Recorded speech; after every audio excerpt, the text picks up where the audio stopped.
Welcome, ladies, gentlemen, and boomdacker snazwagons to that 6+++ show. I am your host, Tom.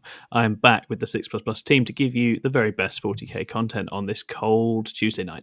And I'm joined by a whole host of reprobates. And tonight we're going to be talking about projects, new projects in 40k, the ins and outs, the do's and don'ts, tales of disastrous failures, of which we have many, and we're here to share with you, but also a little bit about how you can succeed and go forwards with confidence in your 40k project life. Before we do any of that, I'm going to introduce you to a bunch of people, starting as ever with my dear leader, Chris, I think. Chris, is that you? It is me. Surprise, guys. I just want to say I loved you in Disney's 2012 film, Brave. Thank you very much. That's absolutely.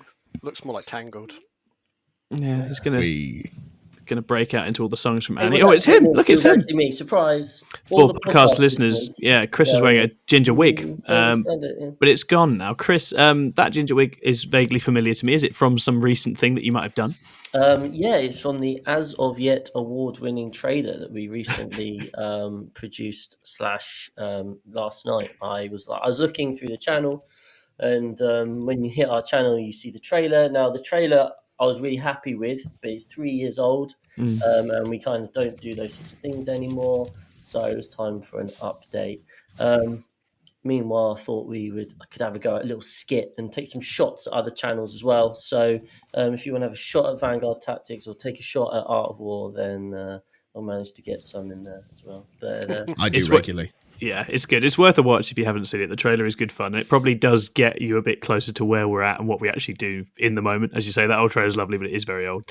Have you got the bug for skits now? You're going to be doing skits all the time? I think so, you know what? Yeah. It was one of those things. I did it last night and I uploaded it and I was like, I don't know if I want anyone to see this, so I'm not actually going to share it. I'm just going to and maybe it'll just, slide under the radar. No one will comment. But you know what? Apparently people have enjoyed it. It's really funny. So, it's a good time. Yeah, you know what? I do have one skit scripted from ages ago. I'll have a go at that, put it out as a short.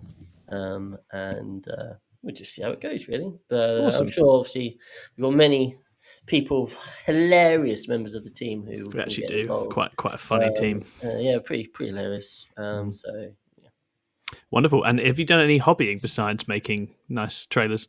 Well, so obviously I haven't been on the show for a few weeks now. Just had stuff going on, and my motivation, to be honest, motivation for 40k kind of just dipped off because of that stuff. Yep. So I have played one game of Warhammer since ITT, which was over a month ago, and I've spent about 3 evenings painting. That's probably it. So I've really just taken a big step back, but I'm starting to get back into it now. Nice. Yeah, so I've been painting some Grey Knights. I painted 5 more Grey Knight Terminators, so I have 10 painted now. And my practice game, or my test game, was a Grey Knight test game into Jamie Clifford's Tau, which was really good fun, actually. Nice. Pretty standard list, I think. 10 Paladins, 10 Terminators, 4 Dread Knights. And yeah, it was very different, obviously, to the Eldar. Really enjoyable to use, though. So I've got to try and get that painted. Yeah. I've got an RTT in a couple of weeks up in Norwich. I'm just going to take the Eldar because the Grey Knights won't be painted, and see if I still enjoy the Eldar now that we don't get all the bullshit anymore. So yeah, I'll give them a run up. Might even still go double Night Spinner because no one's playing double Night Spinner at the moment. Yeah. So I might play that and see if actually is there a reason why no one's playing it. You'll get a reaction for sure, so that'll be fun. 3D cannons, 2 Heavy Night fucking Spinners. sigh. Come here for a fun RTT? I don't think so. Yeah. Just when Then you thought there's it was this safe. dickhead. There's always one, right? Yeah, So absolutely. I'll give it a go, and if I'm like, this is why people aren't running 2 Night Spinners anymore, then I can just do what everyone else is doing and just play MSU and Eldar. Yeah, absolutely. Wonderful. Okay. Well, I'm also joined tonight by Ed, the lovely Ed. Ed, how are you doing, my friend? I'm all right. Tail end of a Excellent. chest infection, but I haven't actually felt too ill for the last week or so. Just coughing up phlegm on the reg. You know. Nice. Yeah, got that death rattle. Yeah, it's good. It's just really shake through the lungs. That's nice. Yeah, it's That's all right. nice. My job involves me talking for 8 hours solid, but it's fine. Don't worry about it. As does all of your fun time with us. It's just never-ending talking. Well, you couldn't pay me to shut up. No, that's true. Actually, I'm glad to see that Gordon in the chat recognizes the order of importance. He says, "Good to see you, Ed, and the rest of you." So yeah, Gordon, I don't love that, man. What's that about? You're right in my good books. Kind of hierarchy establishing is that? I don't like that at all. But yeah, I guess you've been sick. Have you managed to do any hobby or gaming of any kind? I've done a lot of old world stuff. Yes, you have. Started doing some old world battle reports. Yep. In the White Dwarf vein, top down representations using a universal battle. They're a lot of fun to make. They're a surprising amount of work. I've got a second one in the pipeline, which is going to be Ogres versus Warriors of Chaos. Amazing. It's going to be a lot of fun to record. I've got another game tomorrow. My mate Rory, who I was meant to be playing last week, and then he was like, "Can we reschedule? I'm on the next flight to Berlin." That happens, because that's the sort of people that I rub shoulders with. Just on the edge, he's like, "Yeah, no, got to reschedule Berlin, mate." But, when Berlin calls, you answer, I guess. Yeah, he had a good reason to go. But excellent. Yeah, no, other than that, a little bit of 40k. I've played one practice game with Custodes in the last week. I was trying to get more, but weirdly, Paul James, who is normally, thirsting for games, we had one booked in, and then he had to turn me down because he had real life commitments.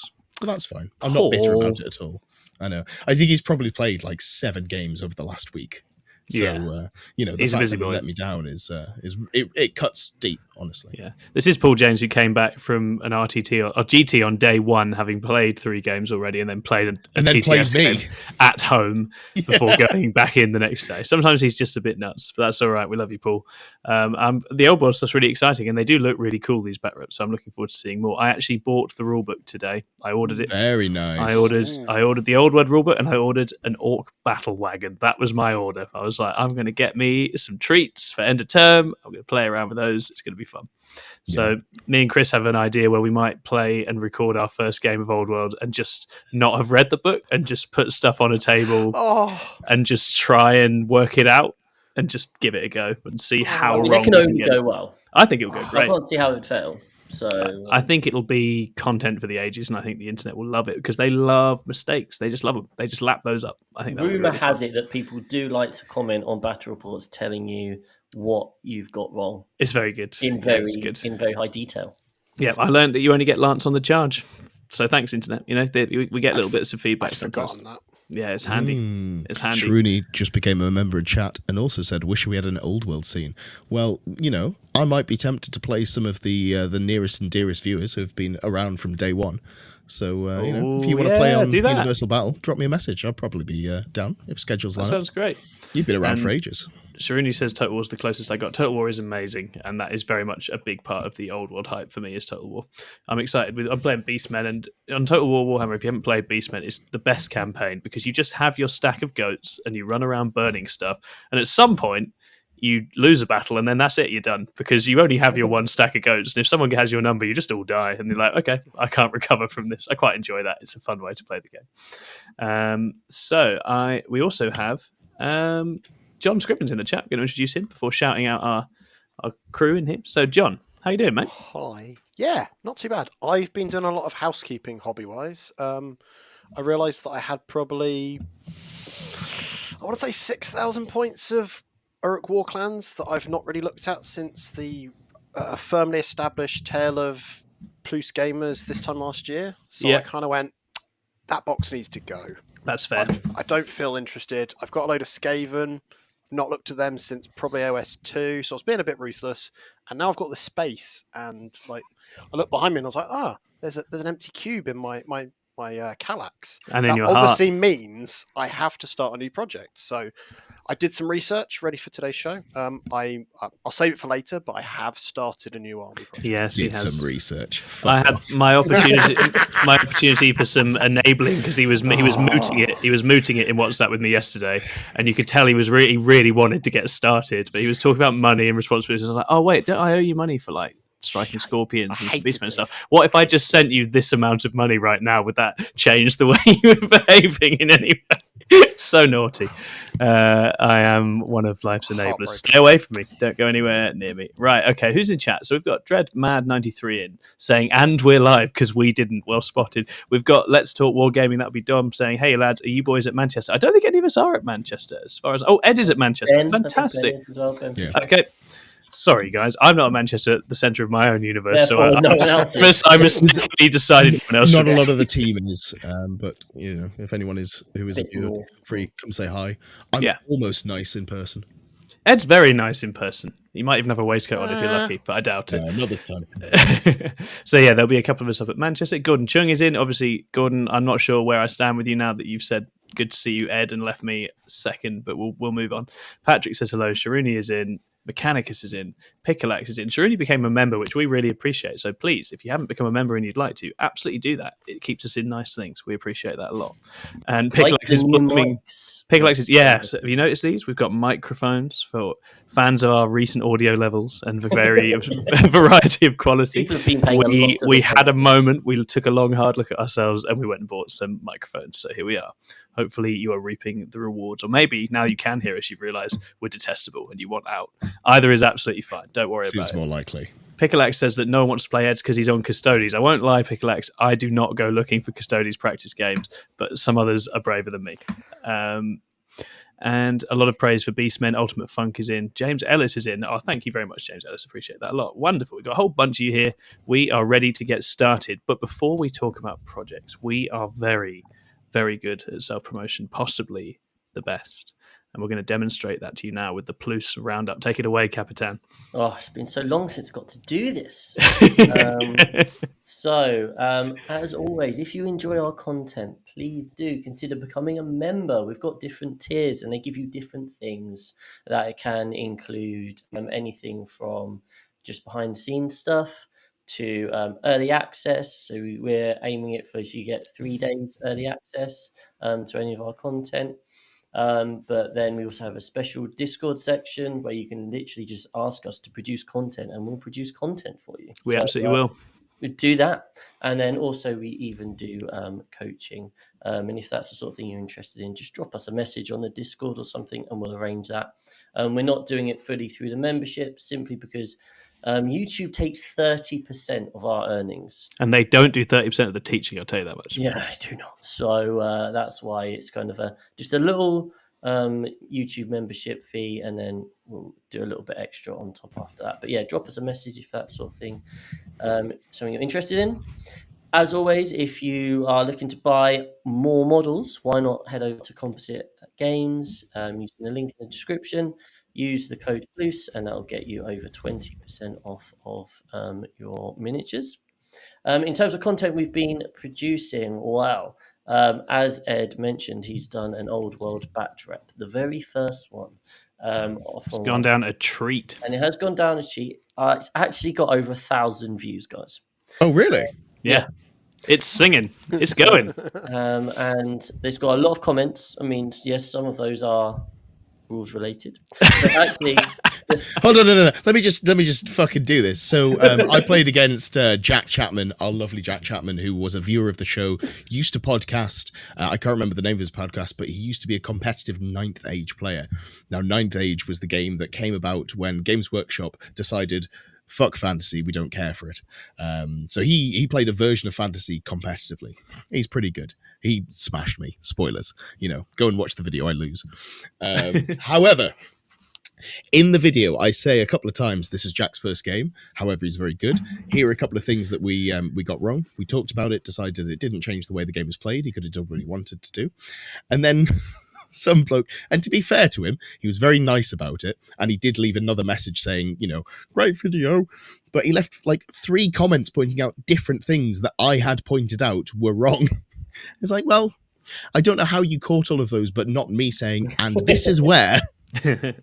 So if you want to wind me up, go and just leave me a video. I love it when people point out things that I've pointed out. But I think actually the thing I quite liked is a lot of the comments are discussing kind of like tactics and things that could have been done and that sort of thing. So I think that's quite nice because you don't actually get that in a lot of our other content. So that was really cool. It's in the old style white dwarf thing, so definitely check that out. As Ed says, editing any sort of battle report does take quite a while compared to normal sort of stuff, but well worth the watch. So great job there from Ed. We have a Matchup Plus video all about Necrons. So Jack, Ed, and myself spoke through Necrons, what they're good into, what they're bad into, different detachments, what things to consider when you're playing into Necrons, and all that jazz. So that was really good. That's also out as a podcast on our stream.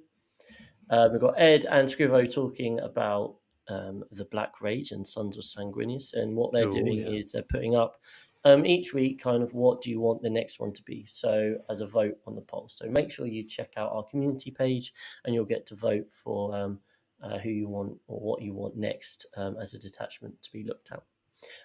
We've then also got Davey. So Davey went and produced a really interesting video all about Shadow in the Warp for his Bugwatch series. So he spoke about when to use it, its strengths, its weaknesses, that sort of thing. So if you could watch that video and then post in the comments telling him that his voice level is not high enough, that would be great. He would love that. Really enjoying responding to all of those comments at the moment. And then finally, as we said earlier, I have released a new trailer for the show, just 3 minutes or so. So check it out, and then you can see what we are about. And do let us know if you like Chris as a sort of skits producer. Chris in a wig.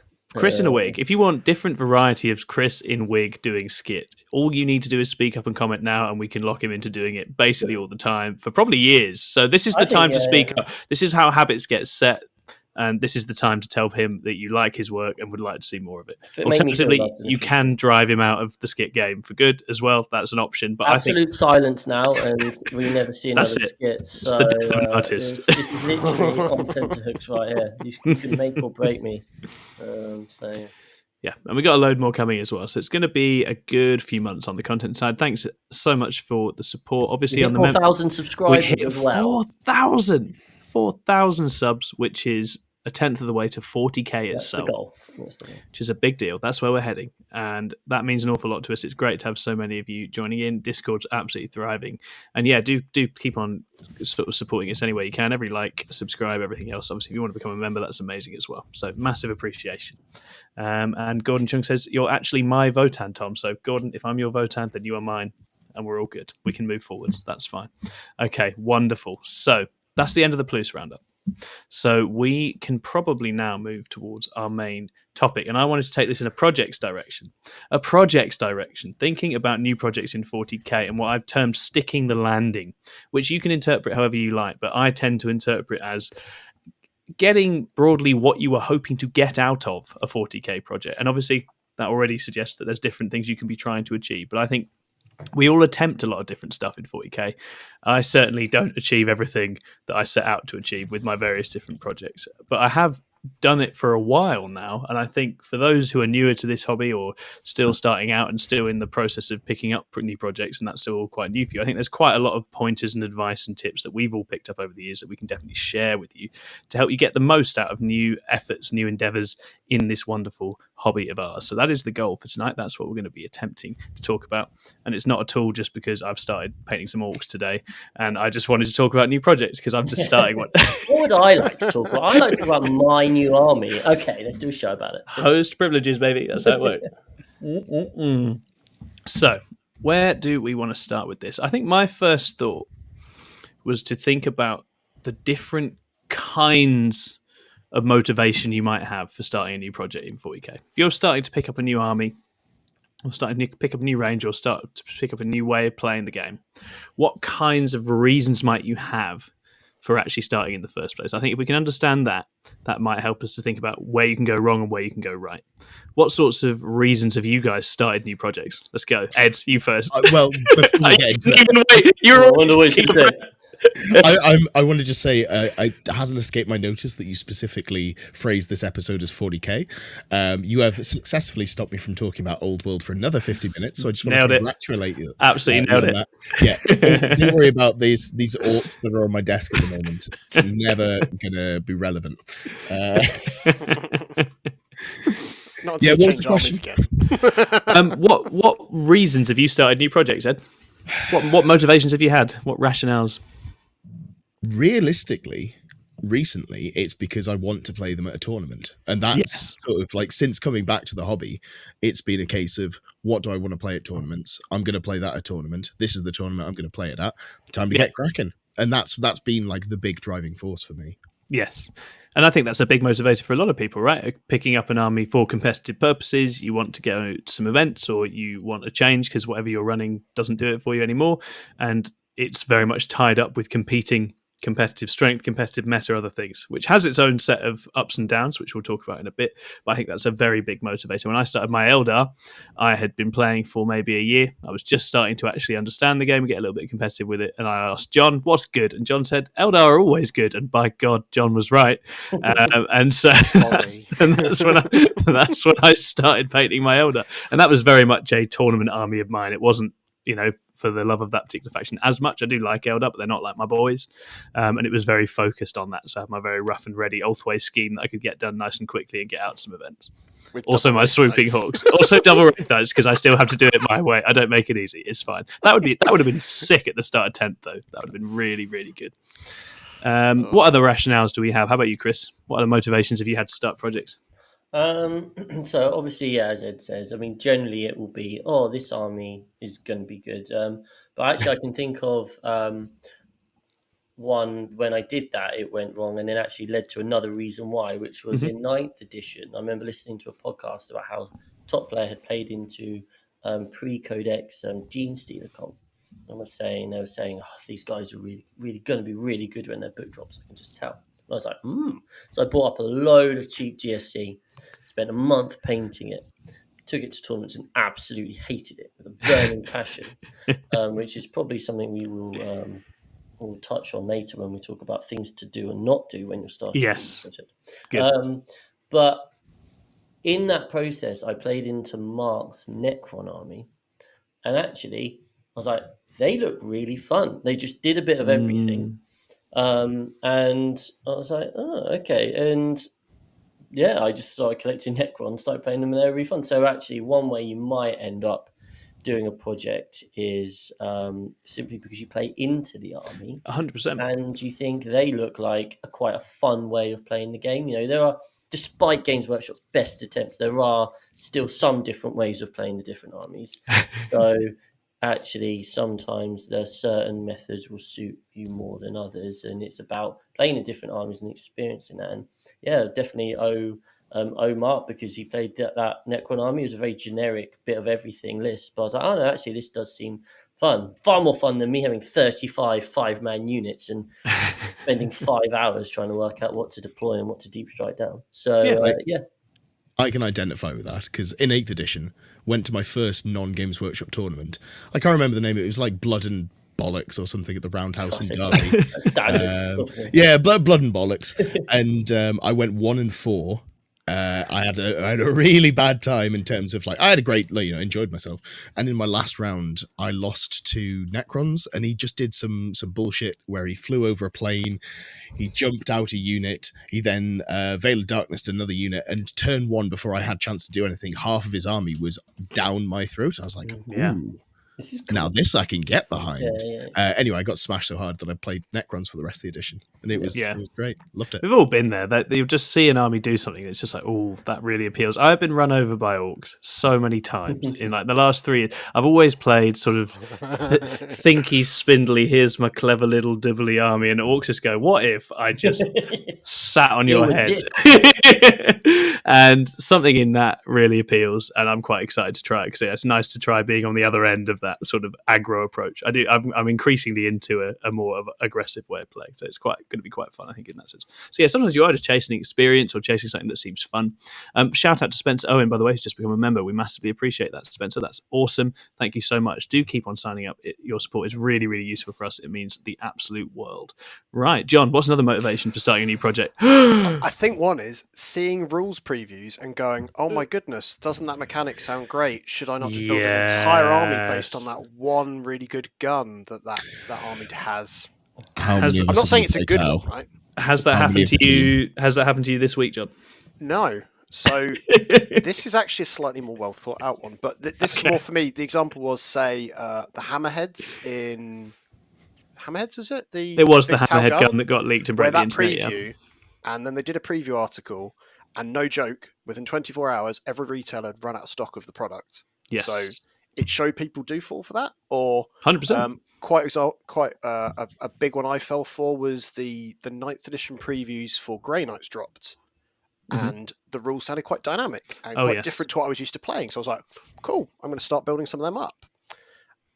Whether that project happened or not, we'll get into later. But there's often those sorts of situations where something sounds really great, right? And it's that kind of the reward of coming up with a new idea and then implementing it. Maybe slightly different things, perhaps. Yeah, I think we can branch out on that and say we are all plugged into an enormous marketing machine that wants us to start new projects all the time. I think that's very, we all follow the same information, we follow the same news, we get the same previews. We've all been at Christmas. We've all tried to get through Christmas without some extremely exciting new box getting our attention. None of us made it. Hello, all of our World Eaters players out there. Many World Eaters. I hope you're all absolutely loving your tuned down army. I hope you're having the best start to the new year that you possibly can be in that context. But those that we get offers, we get deals, we get very exciting new releases. Votan for me was very much a case of that's just a whole new thing that hasn't existed before. That's amazing. I want in on that, right?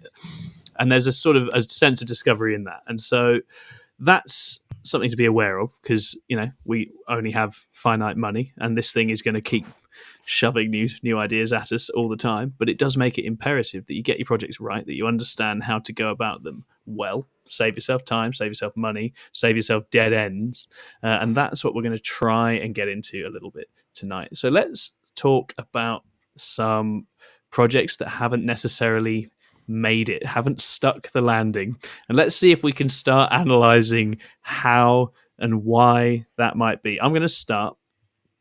I bought some AdMech last year. Oh God, I forgot about that. And this is it. It's such a failure that I routinely forget I did it.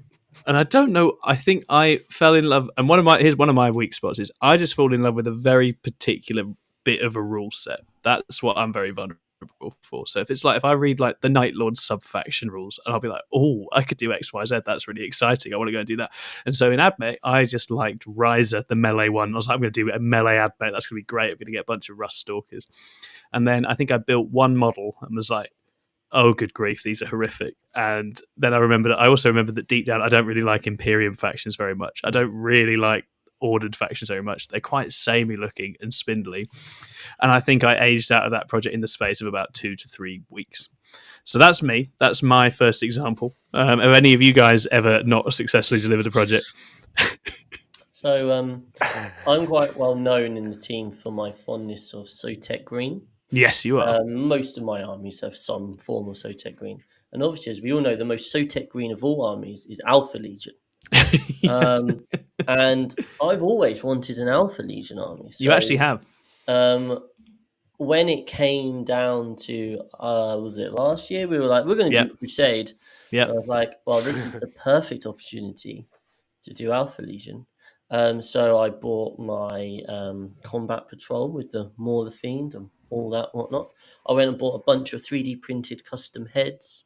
I've got a fancy leader from like 30k. I bought some custom weapons. I painted one model, and then life took over, and they're still sat in the box. So that was one of. Obviously, there were more, but that's probably the one. Which but what we're hearing is your Alpha Legion are going to come back for Crusade quite soon. Sounds like that could be a possibility. That sounds like what we need. But agreed. Yeah, that's a great example. Great example. How about you, Ed or John? Right. So a big one for me was I bought a load of Imperial Knights in a very cheap secondhand bundle and was like, cool, I'm going to renovate these. Yeah, I did not. It got to just before the book dropped. I had 2 big knights and 6 little knights, all prime silver, all the panels separately done, took great care and attention to it. And then I think it was I was playing my orcs and I just went, I can't just be distracted. I need to play something. And I think it was for LGT. I was getting ready for LGT and I went, I'm just going to stick to the orcs. And then the box went in the cupboard. You shut the doors of the cupboard. That doesn't exist. It's gone. months later, I found them and I was like, yeah, that was a great investment. But I think often my challenge is getting from point A to point B defines whether I'll, like, if it gets to the tabletop, Yes. it will. It's not just like a full size 2,000 point game, but just something. Yes. The fact that nothing of a project can sometimes be finished means it essentially isn't a project, so it just disappears. Completely. Yeah, absolutely. And that's where I think it can be, if it doesn't make it past just the idea stage into something you've got some kind of attachment to as something you're using and enjoying and out there, it's very easy for a project to die off, especially when, as we've alluded to, there's other stuff we've got to be doing. Competing's a real headache for this because there's always something in a month's time that we need to be ready to do, and it often requires getting some models ready. And once you're in that world, it's quite hard for new projects to break through. That's exactly. I think that's probably the fundamental reason most projects fail, isn't it? Yeah. It's going to be that, or like we all have that new army feeling. We all experience it. That it's so good. I love it. To build these models and Tastes paint so them, good. and it lasts about 2 weeks, and then you're like, now I have to paint 2,000 points. Meanwhile, you're going to an event a month or whatever, and you're like, oh, actually, the message just changed. I need to get this 500 points painted or whatever. And all of a sudden, you're like, oh, well. So like for me, I got well aboard the. I was really excited for Hypercrypt. I was like, I will definitely paint my monolith, and that was about a month ago, and it's still in its box because I haven't been doing any hobbying, but if I had been, it would have been Grey Knights because I actually want to take them onto the tabletop. And I haven't got any Eldar to paint. I'm waiting for some Fire Dragons to arrive because I'm a trendsetter. But once that's done, then I'll get those done quickly. But it's just so easy not to get distracted by a new shiny thing, but just by the realities of trying to be a competitive player, I guess. Completely. And that's where, again, you have a choice, don't you, between actually trying to carve out time for a new thing to grow. You'd have to say, look, for a couple of months, what if I just didn't book an event and was just on those? I know, it could happen. And on a weekend, I might just get some stuff built and painted instead. And then that gives it a chance and some actual space. But if you don't, the chances are other things are going to sweep you up. Ed, you wanted to go, mate. Yeah, for me, so I'm actually quite good at finishing every project I start because I sit genuinely, I sit in the conceptual stage for a really long time. Okay. I will piss about on like TTS and do little bits and pieces.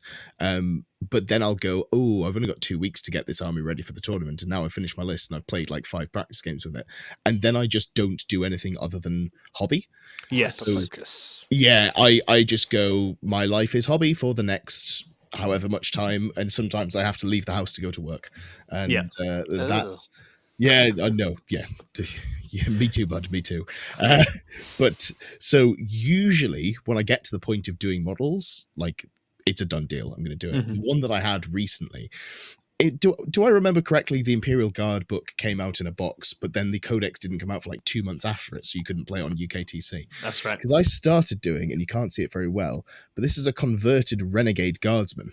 And I was going to do an entire Renegade Guard army. Wow. The test models that I did look incredible. And then I think I just picked up Tau again or something like that. I was I should play something that I can actually play at events. And they just sort of sat off to the side. I bought 3 of those boxes. Nice. So I got like the new three guard codices that became irrelevant within 6 months of buying the boxes. Yes. Yeah, so cool. I think that there's an indication there of what it sometimes takes to actually, if you're trying to get full competitive lists to the project completion stage, I think in my experience that is exactly what it takes. It takes a period where it essentially takes over your life for some period of days or weeks, and that's quite painful. I don't love it. I'm trying to avoid it at the moment because I think I found it was slightly damaging my enjoyment of the hobby side because it really takes it out of you, doesn't it? Yeah. Every hobby I start, new project I start, I'm like, this is going to be my best painted army. Oh yeah, hell yeah, yeah. And after about 500 points, I'm like, you know what? It'll do. This will do. We're just gonna the highlighting gets sloppier and sloppier until there is no highlighting. What's highlighting, Precious? What do you do with a dry brush? And then I've certainly. I like to paint when it's like individual models and like that sort of thing. But for me, they're not. You go to events and there's another model broken and that sort of thing. And I'm not in the realms of launching all my models into a giant tub like some people are, but I certainly aren't as careful as other people. And I think, for me, it's like, actually, now is it worth putting as much effort in?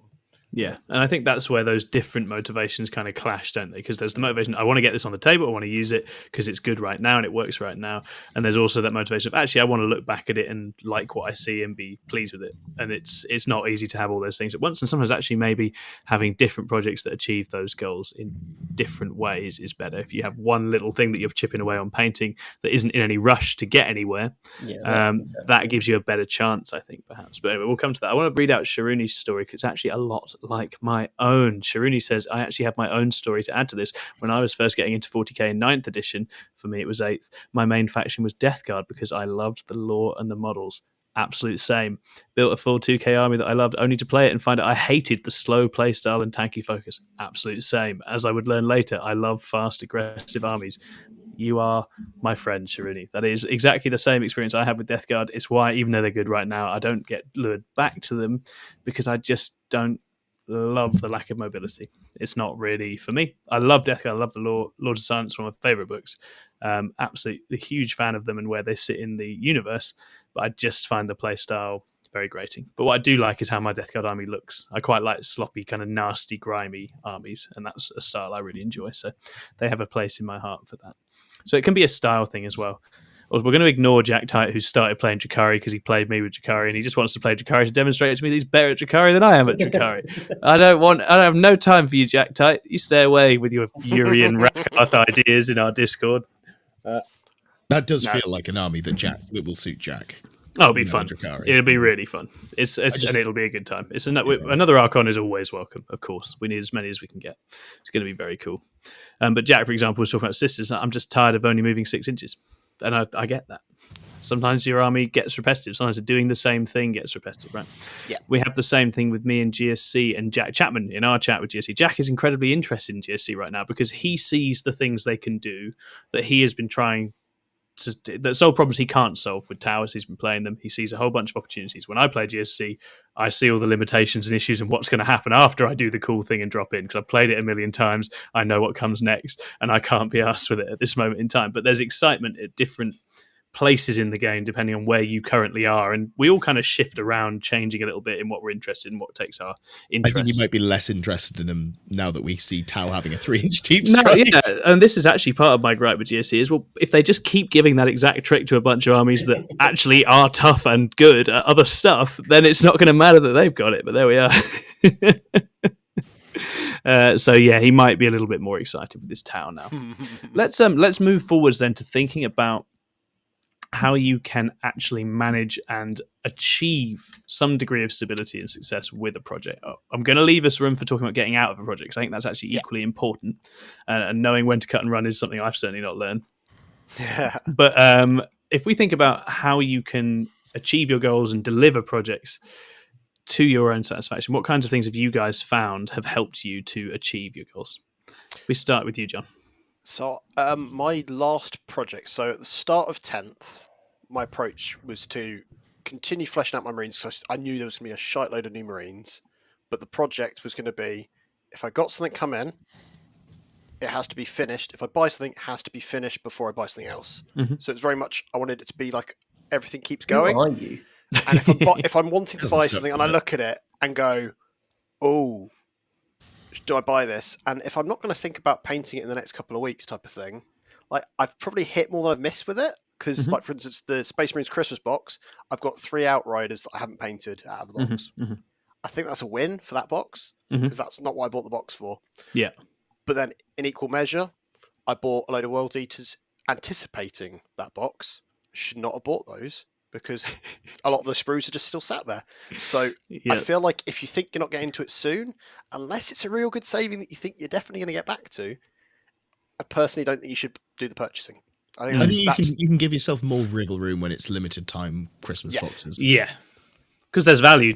That's the nice thing with those is actually if you buy then and then you end up selling it, you're probably in a good spot anyway, right? Yeah. But I do think, and I have to do this with myself in so many walks of life all the time, where you just sit for even just 10 seconds and go, is that actually a good idea? Let's just interrogate that for a second. I don't believe for a second that you can sit still, introspect for 10 seconds straight. You've moved. I do it sometimes. If I do it, I genuinely do. With your phone here. But it is. I think sometimes you have to. So Flesh Eater Courts was the last one for me. When those models dropped, I was like, oh my word, Flesh Eater Courts looks so cool. And I was like, but you've got a ton of Seraphon. It was actually the same as Cities of Sigmar when that came out. They've been putting some armies out in Age of Sigmar in recent time.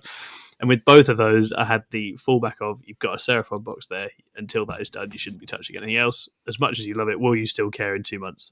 Spoilers, I don't. You get past it. You get past that wave of interest. Okay. Cool. Any other top tips from you, Chris? This is something I admittedly have never done. However, it really makes sense. So I think people should do this. Try before you buy, right? Yes. Try out. So if you're a TTS player, play a couple of games with the army online. Build those. Ed's really good at building the lists, doing all that groundwork, and then coming into right now. I'm going to print and paint the army. So try on TTS, even just proxy the models and just have a game with your friend just to see like how does it work? Does it work? Is this something I'd want? If I'd done that with my GSE, I'm a player who, so like when I play computer games, right, and I'm going along a path and there's another path there, I will always try and go down the path, which is the one I don't think is where you're supposed to go to carry the story on, just so I can try and collect all the extra treasury bits, right? Yeah. So when I'm playing 40K... Sorry, you sounded so fucking old.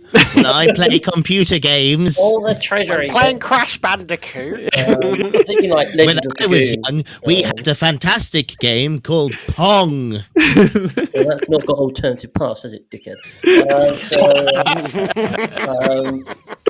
So when I'm playing 40K, I like to think about all the options. So when I'm playing an army like GSC, where I was running 35 units and I had to think about what I wanted to deploy, what was going to be the blitz, what would come down first turn, what would come down second turn, etc., etc. That was just so overwhelming for how I like to play tactical games.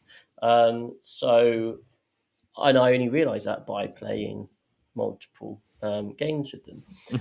If I had, and if I'd practiced some games with just a bunch of random models, or if I'd used TTS back then, that would have certainly helped me out. I can't advise enough. I mean, as I said, I've never actually done it, but it does make sense, doesn't it, to try that army on TTS, or if you're not a TTS player, just get together with a mate, just proxy some models, use crates for Sagittars if you have to, whatever you want.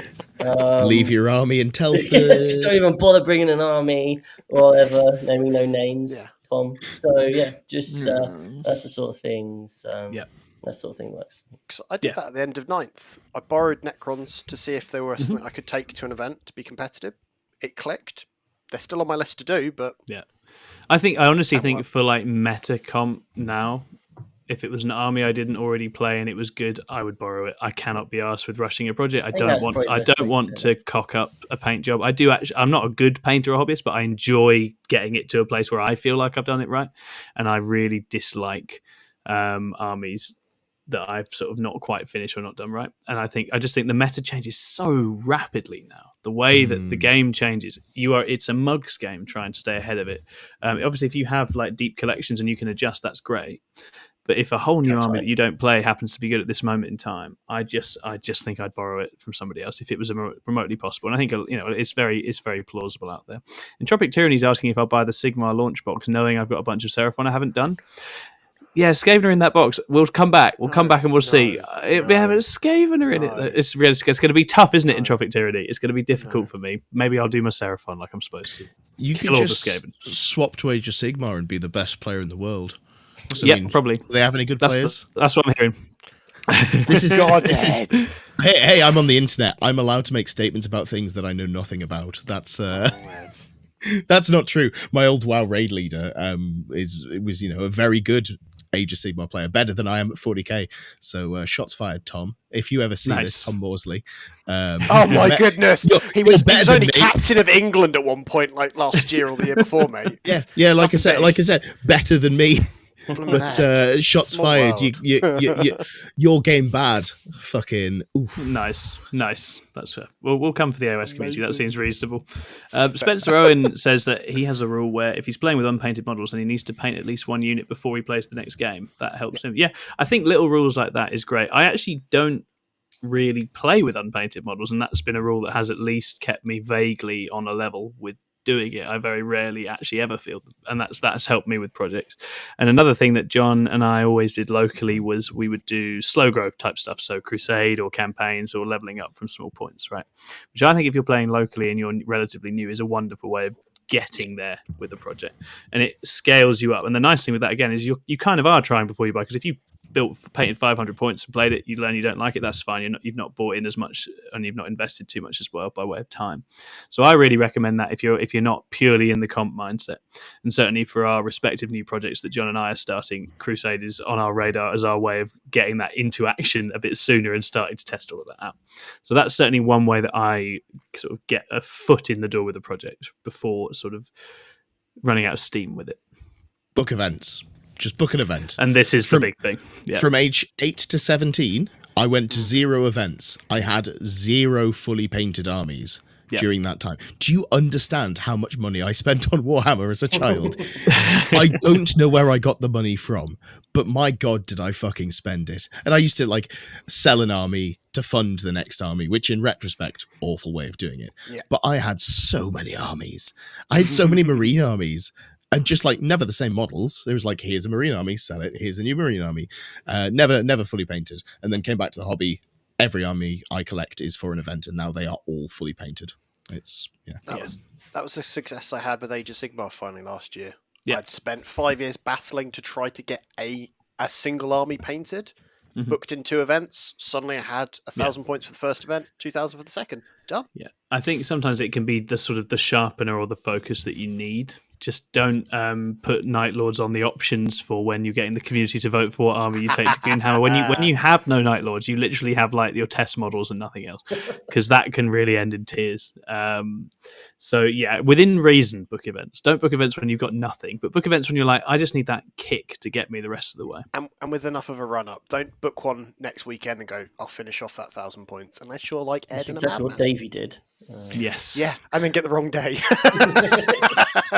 That is heartbreaking, by the way. It's pretty funny. For anyone who doesn't know, Davey was on the show painting models. He wasn't meant to be there. He was filling in. He was painting models because he had such a tight deadline to finish an entire army, 1,500 points of a 2,000 point army, because he'd bought a Lord of Skulls fully painted beautifully. And he did it over like, I think it was 8 days or something. Incredibly impressive. Yeah. And then we get a message in the WhatsApp and he goes, I've got the day wrong, lads. The RTT's on Sunday. Immediate thought from everyone's like, oh, cool, you've got one more day to finish things up. I can't do Sunday. It's Mother's Day. It's Mother's Day. I have a small child and a wife. Well. Oh, dear. Yeah. Fair play to him. That's the right decision to not even try. But you got a good family day and a painted army, so I think it's a successful week. Yeah. We've got a question from Entropic Tyranny, which is, do you batch paint a whole army at once, or do you a unit at a time? I do a unit at a time. I like unit at a time. That's the way I actually enjoy painting, is if it's one thing, be that 5 guys or a vehicle. Yeah. Is the right number. Anything above that, you just get so fucking bored. Yeah. Completely. And if I'm getting bored of painting the scheme, I'll take a break and stop building the next batch, just so that I've got some sort of variation boss still progressing. That's why so many of my armies have different colour schemes in them. Like my custodians are a mix of gold, black and white. When I very briefly started a failed project of Sisters of Battle, I had like my battle line sisters were the blue ones, and then the Seraphim were white, the Zephyrim were black. They've all got the same basing and they've got the same like secondary, tertiary colours and that, but I just like to have, so for my Grey Knights, my Paladins are going to be a different silver. It helps my opponent as well.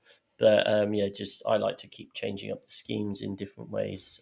Every Bretonian knight is going to be a different paint scheme. They genuinely are. Yeah, with each of our faces on, don't forget. Mine's going to have a phone. It's going to be great. No face, just a phone. A red phone. Like my Eldar, for example, my colours are pink, white and blue. And so I've got like my Stooping Hawks, I've got different coloured tabards, my Warp Spiders, I've got a pink unit, a white unit, a blue unit. That's kind of how I've. Which is finding ways to make it fun for yourself, isn't it? Which I think is another way of doing it. And so that's something like, if you just paid a bunch of infantry in your board, do a centerpiece model, or do a character, or do something different. I think it's nice to have to break the projects up by sort of switching between different things. That's certainly what I'm going to do with this. I've got 5 infantry done for the orcs now, so I'm going to do like a vehicle or a big character or something, and just kind of start fleshing out a range of options, because that way you don't get settled too much. I do think having a hobby set up, which means you can do a project easily, is good. Like, I mean, know thyself. Is there a nice simple scheme you can do? Is there a nice airbrush scheme? Is there a nice contrast or slap chop scheme? There's a whole bunch of ways you can do hobbying so much quicker now. So don't make it too complicated for yourself, unless the art is the point, right? Unless doing something really fancy is the point. And this is especially true with competitive armies, where, you know, getting it to a basic and ready place so you can use it. If that's your motivation, then do something relatively straightforward. Play Custodes, basically. I think is a good choice in that instance, because then it's nice and easy to paint. Also, I don't play many of them computer games that Chris was speaking about. Video games. You called them computer games. That's why I said you sounded old like man. A big dweeb. I don't play as much online as I used to, but when I was doing a lot and I had an army space, I don't have a dedicated hobby space. I've just got my desk. So what I do is I just leave all my stuff on my desk, and I'd get home and be like, oh God, it's going to take me like a whole 5 minutes to clear that off if I want to play some Counter-Strike. I guess I'll just chip away at some more models and not bother. So that removed temptation for me, because I'm like, it's more effort to not do the thing that I need to do. Yeah, this is why I have my little hobby shelves to the side of the workspace, which is like, you just always, if there's something that's not finished, you just pop it on there, and then you'll be working. You'll just look at it and go, oh, I might add X, Y, Z today, and just do a little bit extra to it, and then it just stays on until it's ready to come off, and you've actually done enough to it.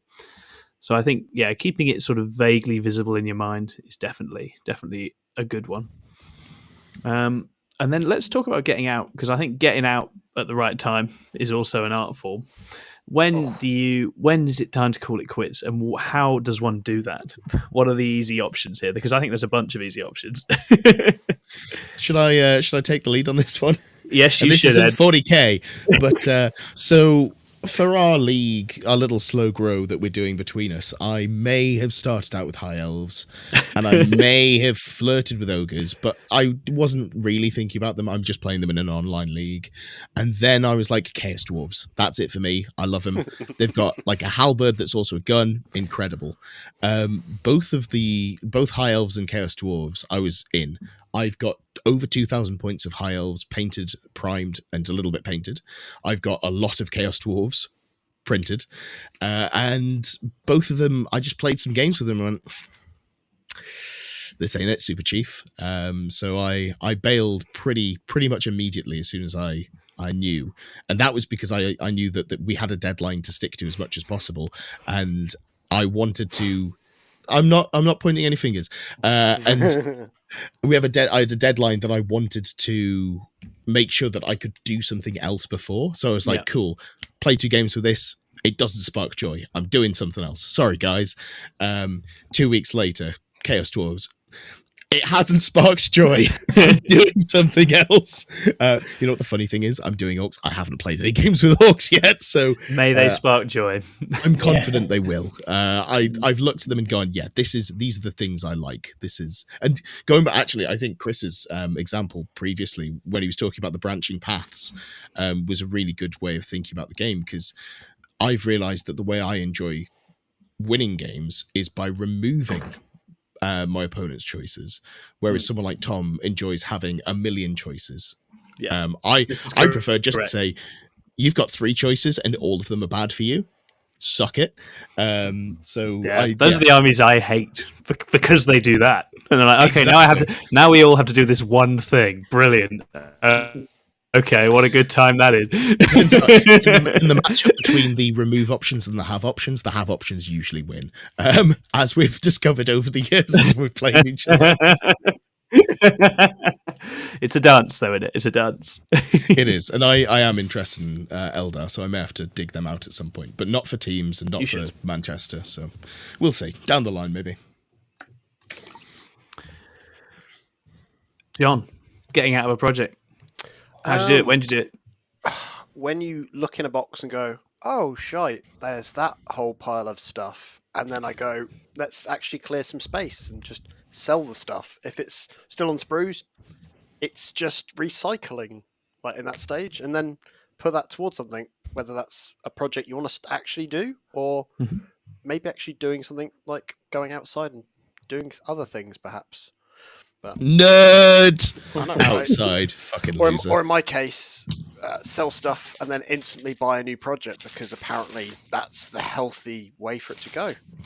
That is still healthier than not getting rid of stuff to make way. This is something I definitely try and do now. And it was something I was doing over the sort of the summer last year. It was like there's a bunch of stuff which has not even got off the ground, right? And it's like it's time to sell those things. There's a bunch of Imperium magazines, a bunch of Sisters of Battle, all sorts of random odds and ends, and you're like, this isn't going to happen.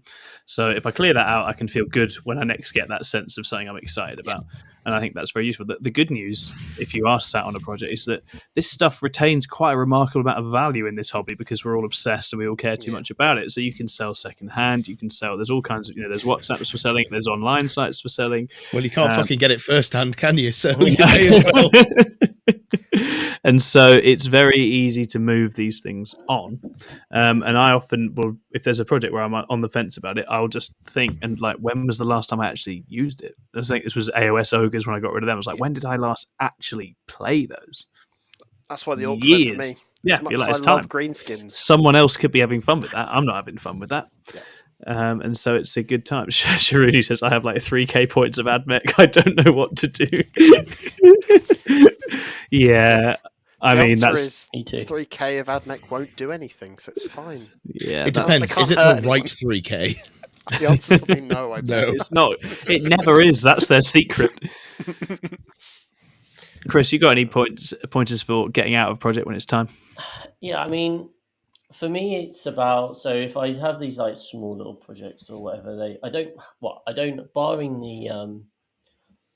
the Alpha Legion, actually most of my projects usually do come into like fruition. I will get an army going, and then obviously you don't play it for a while, and it comes down to that decision of, do I sell it or not? Yeah, because inevitably there is that sentimentality attached to your various projects.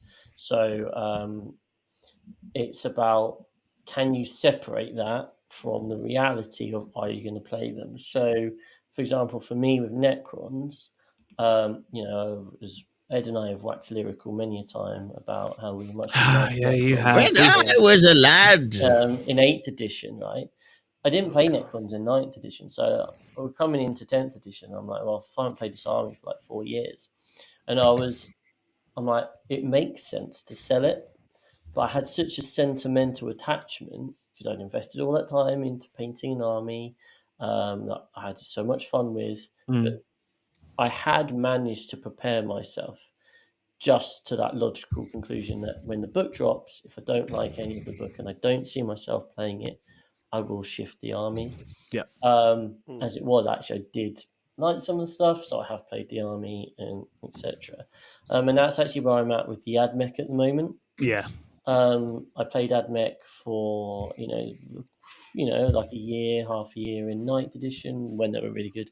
And then I actually played them again right at the end of 9th edition, and really when they weren't as good, but I really, really enjoyed it.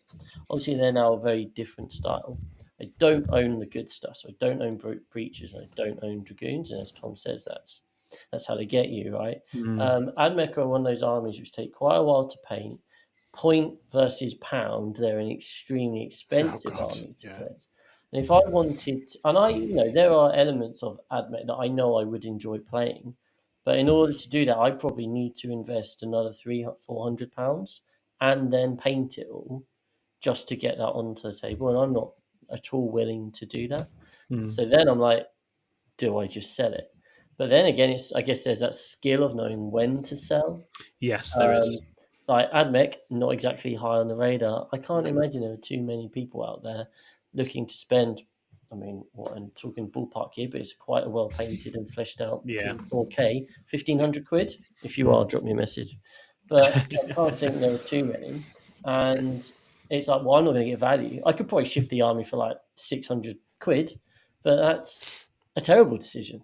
So for me, about when I think about whether to shift, it's can I remove that sentimentality first of all? If I still have that sentimental attachment, fair enough, it's probably not worth it. I will try again later. And then it's, am I going to get value, any sort of value for this? And Yeah. do I see myself playing it? If I think about my armies, I always keep my Custodes. I love the Custodes, but I'm not in, again, all Custody builds at the moment are all infantry. I don't own those models. I have no interest in building and painting those models. So I'm not going to be pushing that until bikes become really good again. Fingers crossed for the Codex. The Admech, not replaying. Necrons. The Eldar, obviously I have lots of that and I really enjoy that. So my Grey Knights are the ones who I'm kind of building up at the moment. And then I've got the World Eaters, which was a terrible decision. Yes. All you have to do, mate, wait for the 10th edition Admech Codex. That'll come out at some point, At and it'll be some really point. fun and interesting, Yeah, right? yeah. Guys? Because the Guys, 3 years. Please? At some point, they'll drop the points so that you can spend even more money on getting shit models into your thing. Yeah. 'Cause I Unless they think- bring back planes. If we could bring back, like, No. 6 planes. No. Yeah? Guys? Look, we have Orc planes. Orc planes, I can see at least 3 behind me. I own so many Orc planes. Like that 3-year cycle, if you have to wait for the new codex, if you've just had one, if you're waiting that long, that to me, if you suddenly go, well, actually, I don't really want to wait that long, that's to me telling it's a time to go. Yeah, I do think thinking in those terms and remembering the kind of cycles that we have, where it's literally, it's 3 years of playing the game this way, Yeah. and there'll be tweaks and changes here and there, but it's like if the overall character or something's just a Fundamentals, mile off.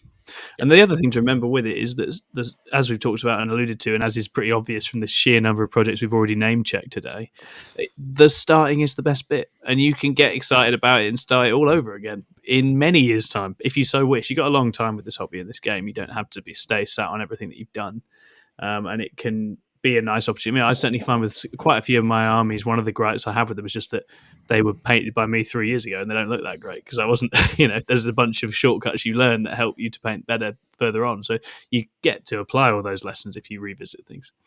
I'm on the other side of the argument. I think you should never sell any of your hobby. You should always keep Never. it. Yep. Never any of it. Okay. Never, ever.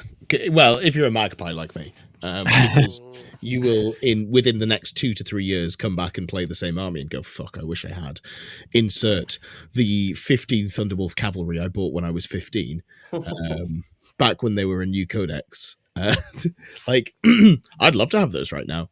I don't really want to play them to the point of like building an entire army. But if I had 15 Thunderwolf cav sitting around, I'd be like, I think I'm going to run them out for a GT. Yeah, you should. Pretty good list. Yeah, I certainly don't. Any army I've got a genuine attachment to, I do just make sure I've got space for it and put it somewhere else. But sometimes it can be recognising it's just going on the bench for a long time, right, and out of the way. Because I think having a narrower focus of projects helps you to enjoy the ones that you do have in rotation, as it were. I found this when I moved to Cambridge for work last year.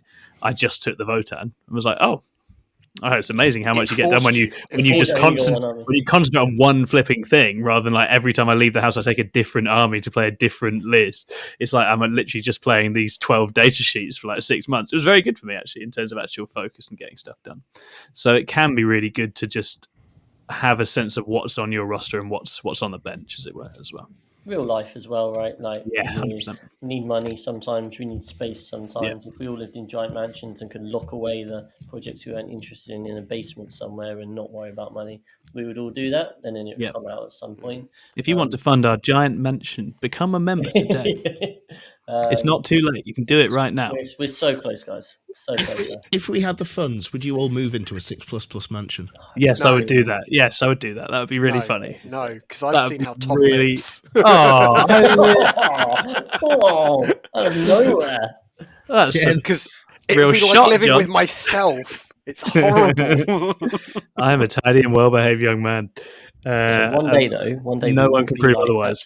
One day we will be like Tabletop Tactics, who had £100,000 studio crowdfunded by their fans. Any day now.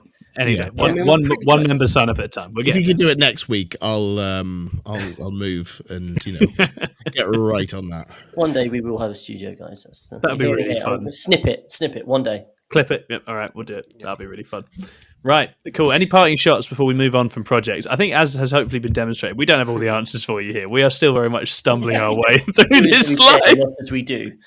But just enjoy it. Have a think about it. Do reflect. Do be self-aware of what you're doing, and sort of weigh up where you've gone wrong in the past and how you can improve. And I think it's just nice to have a self-aware engagement with it. But don't stop falling in love with new things, because it's great. It's what we do this for.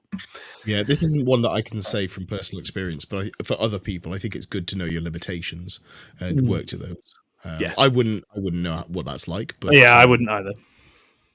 If I ever hit them, I'll let you know. Good grief, my limitations. Who knew? Wonderful. Okay, we're going to move it on. We're going to take it to a podcast questions place. Please do shout out in the chat if you have podcast questions. You can leave us a super chat if you're so minded. Do consider signing up to be a member as well, and I'll read us a few out of the old Discord. I can't remember exactly where you guys got up to last time. Anything from 6th of March, I think, was the note. Wonderful, cool. Yeah, so Titchis is the last one that we haven't done. So Taichi asks, how would you nerf the OP faction guard? Remove indirect fire from the game. Fuck them.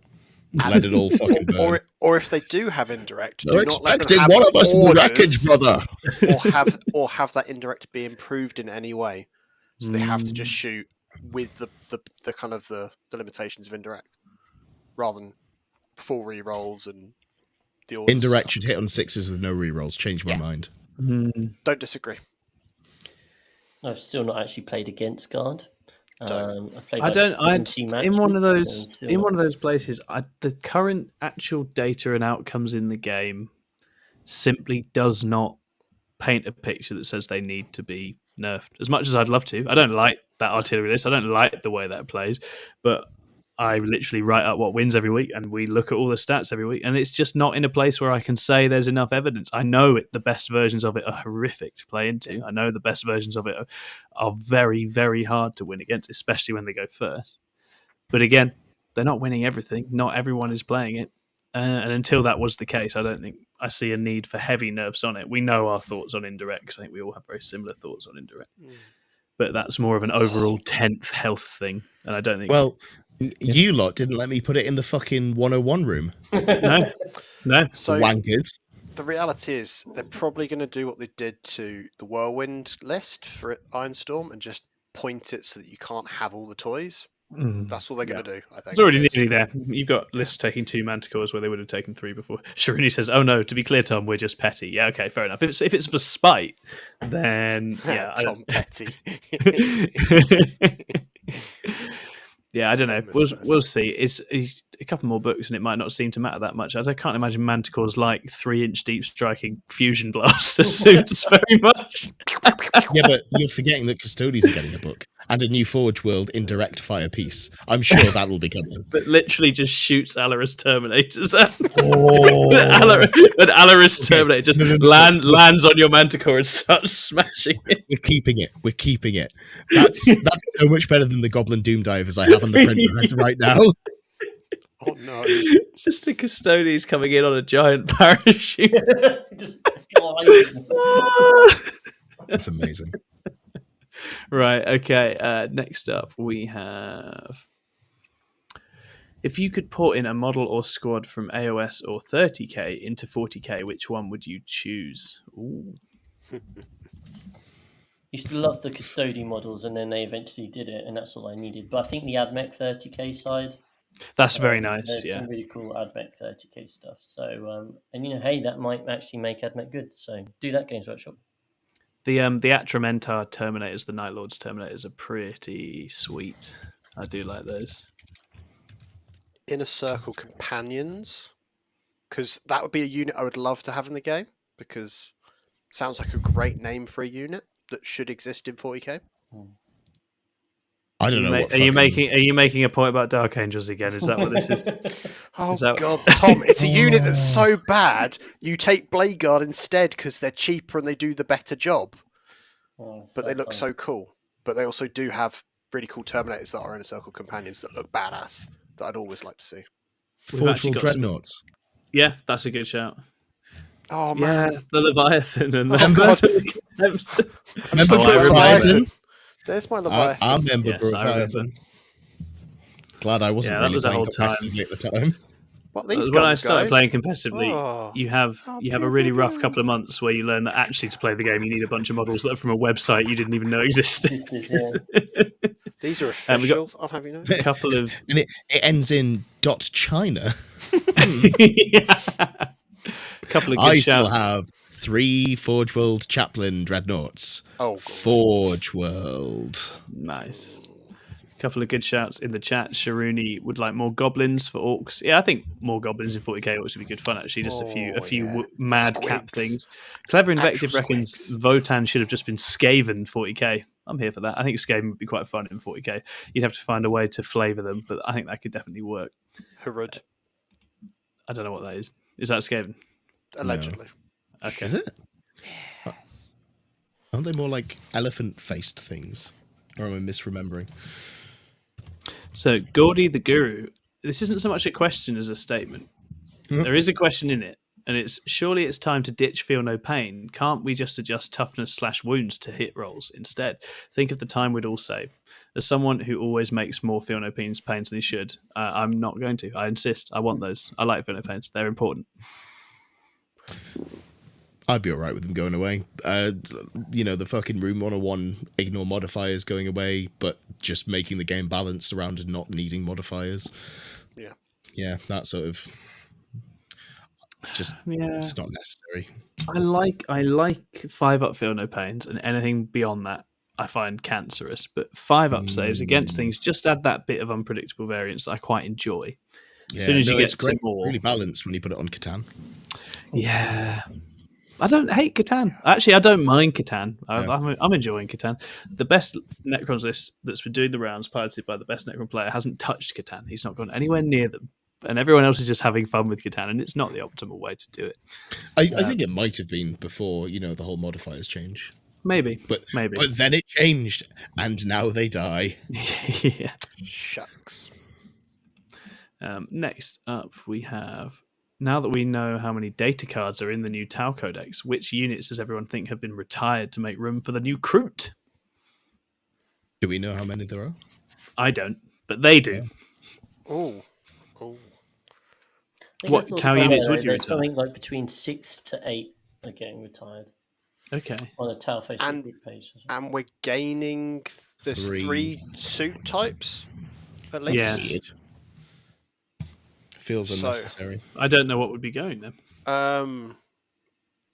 The Kroot Shaper has gone, but it's been replaced by 3 characters. Yeah, So I struggled to see there being much of doesn't a retraction. Yeah, I don't know how They many. get rid of some of the shit characters. Like there's 3. Oh, the guy in the wheelchair, the Ethereals. hologram. Maybe Ornvar's finally 'Cause going. His model is not available, and it's been out of rotation. Yeah, so for maybe years. it's some ones like that. Some of the sort of resin extras. Breaches and strikes could be loaded into one data sheet. That doesn't need to be 2. That could very easily become just a single data sheet, and there's really no need to have both. Sure. What else? Is that Ivara thing still around? Get rid of that. That's all Forge World, and they wouldn't have been the Codex. So Tac Well, they get drones. Legends, did. Tac drones probably go. Maybe the drones. Yeah. maybe Yeah. you don't get drones as an actual unit because they are tokens now. Full stop. There's a lot of not commanders. There's a lot of characters. Yeah, Jax just Maybe. said the one resin figure that's still available is the sniper dude. That's the Oh, maybe Dark him Strider. then. Strider. Yeah, Dark Strider's plastic now. He's plastic now. Yeah. I built one Oh. earlier. Spoilers.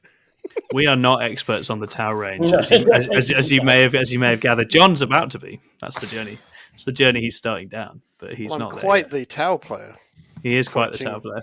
Quoting I a looked at the 2000 rules film. and I was like, oh, this looks more like 9th edition Tower than anything I've seen before. It'll be So, fun. I think it'll yeah, be very good. I just needed friends to go with my Kroot army just to justify it being called a Tau army.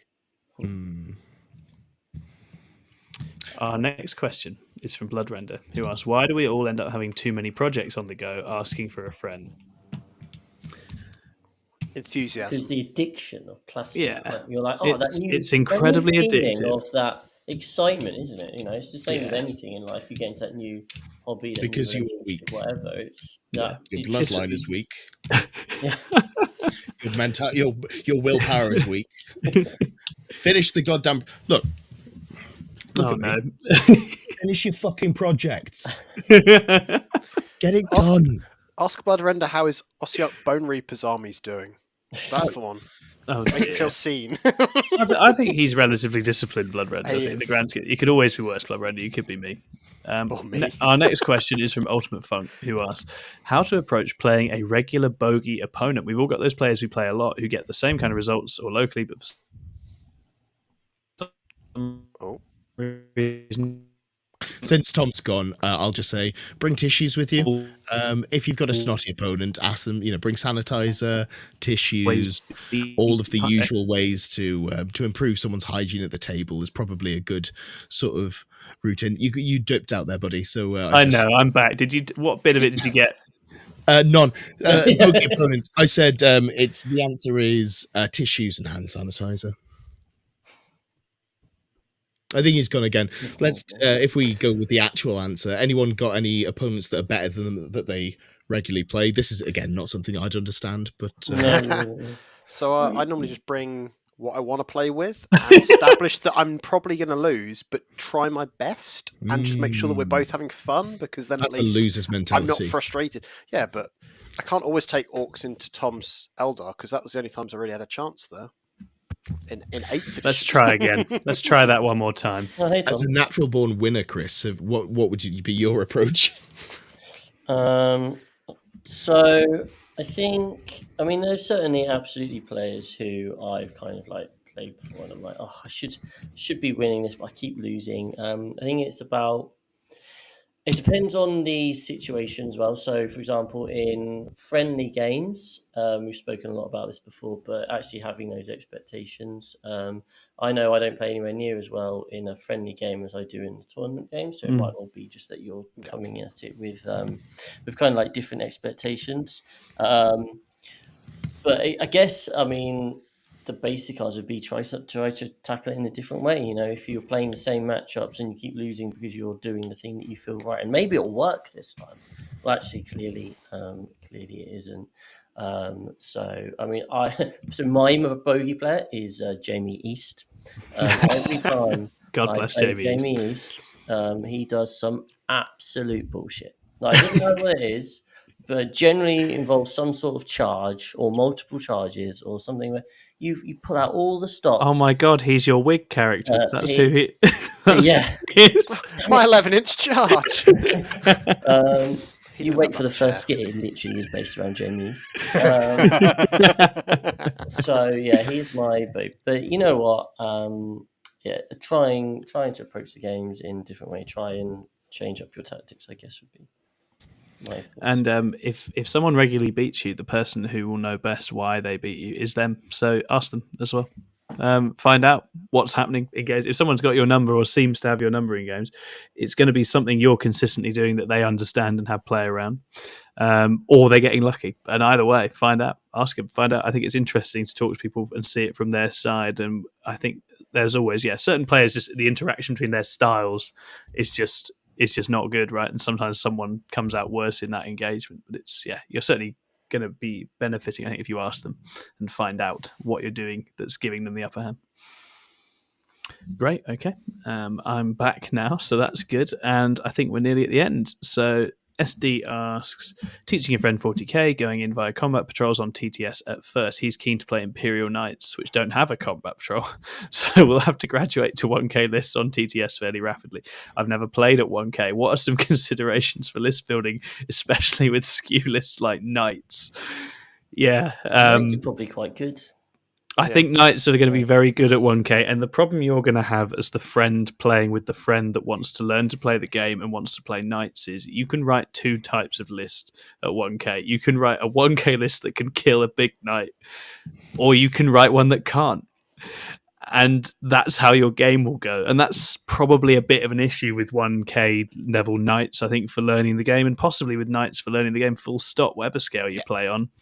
Is that they're a bit skewy, and I think you'll just have to kind of explain to your friend in that sense. It's like, look, like if we're playing, I can either have something that's got a bunch of anti-tank and it'll go X, Y, Z ways, or I can't, and we can kind of see what those two games are like, because I think that's kind of how it goes with Knights, really. I think I think there is one other option. Is you actually do knights versus knights. Oh, It's the only way it's going to work for you, because you both play with the same silly mechanics that at least it levels it. Whilst Yeah, that's true. otherwise, Space Marines at 1,000 points, unless you really load it, you're not going to have enough to deal with it.